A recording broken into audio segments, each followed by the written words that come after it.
or get a 20% multi-pet discount. Call 0800 300 800 today. More than, where you mean more.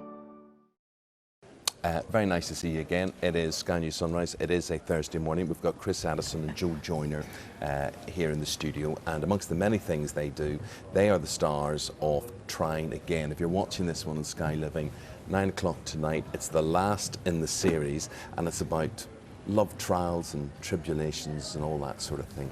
Let's have a look and then we'll have a chat. Kate can't get away from work and he needs someone with him, so as soon as he gets out of the shower, we're just gonna go. He's in the shower. He's in the shower. It's good, isn't it? That's reassuring. He's gone a bit loopy. He's not safe to drive. I mean, if you saw the state of him, you'd understand. I'll be back by lunchtime tomorrow. Right. I love you, Matt. And only you, okay? Okay. Speak later. You see, Chris plays Matt and Joe plays Meg, and they're together, or they were together. Well, you were together and then you split up as a couple, and the reason you split up was? Because I had a little cheeky affair, didn't I? A little Yeah. fling. Boss. Well, with the doctor. Not really my boss, I was the receptionist, but yeah, Yes. kind of, yeah, a bit like that. Yeah, so you think, okay, so you leave that job and then you go to couples therapy. Yeah. Yeah? And that would be fine, because you would imagine if there was some distance between you and the good doctor, that would be fine. But it does not turn out that way, which makes it funny. There's not as much distance because it's a smaller town than that, and she needs a job to commit to him and get a house together, and the only job that she really suits is her old job. So She's forced back by the job centre. In fact, yeah. So she has to go back. So she's working with the man she had the affair with. Well, Chris, for you, of course, you've invested heavily in all of this. You will emotionally understand this, because not only does Chris act in this, he thought up the whole idea in the first place. So what were you trying to create? What were the dynamics that you were trying to get across? Well, me and Simon Blackwell, the wonderful writer, we co-created it, and we sat in a room, and what we wanted to do was we wanted to make a grown-up romantic comedy, basically. We wanted to make but that wasn't fluffy, wasn't boy meets girl. It was a bit further down the line when you know, all that sort of first sheen of romance has long gone. We wanted that.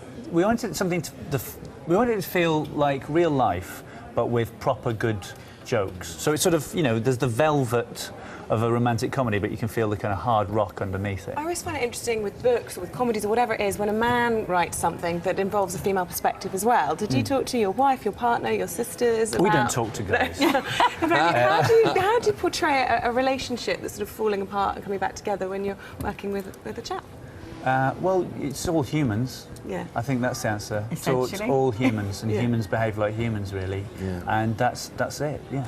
Well, you talked about you know, the hard rock there that Joe's character is in this, but also, I mean, the perception of you as Tanya Branning in EastEnders, a role which, you know, you made your own and you won so many awards for. As well. Was that in any way decisive in casting her in that part? Or? You're joking. I don't think you've ever watched EastEnders in your life, have you? I used to watch it, and then I wrote on Harry Hill's TV Burp, and I couldn't watch any soaps anymore ever again because I had to watch all of them all the time. We'd never seen Joe in as Tanya Branning ever. Simon or I had never seen, and you'd never seen us either, had you?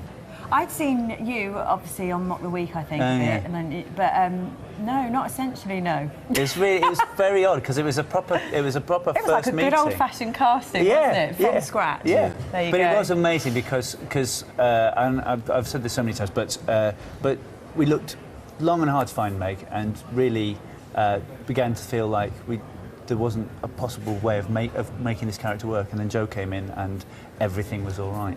And for you, how different was it? Because, I mean, there was a lot of shouting, there was a lot of crying, and there was a lot of really heavy drama in what you did in EastEnders, where you've got a lighter touch. It was lovely. It was a real breath of fresh air. Just before I went into EastEnders, I'd done a sketch show, and I'd done quite a bit of comedy just before I went in, and it was the last thing that I'd done, and I knew I loved it. I loved the environment, I loved the people you're working with. There's a lighter atmosphere. There's no getting away from it. There's a lighter atmosphere on set when you're filming a comedy than there is when you're doing a drama, because you've got to kind of keep this concentration and this focus a bit more and drama, and it's all a bit heavier, and you don't want to upset somebody who's just about to pretend their dying sister is. Guys, could I just ask you just a final thought? I mean, it's beautiful where it's all set. It all looks lovely, and I hope you get a second series. Thank you. The last one tonight. But is there a message out there for couples who are maybe watching this morning, thinking of trying again, or they are trying again? Is there any pearls of wisdom that you would like to leave with people this morning about relationships? No pressure. Yeah, no pressure at all. The moral of the story is... The moral of the story is keep trying. There you are. That's a bit like Naz on the weather, really. She often doesn't get it right, but she keeps trying. She's in there doing it. Trying again. It's on Sky Living tonight at 9 o'clock. I've enjoyed the series, guys. Thanks, Thank you very much. Thanks very much. Thank you. Nazanin. As the fog hangs warily over London, we can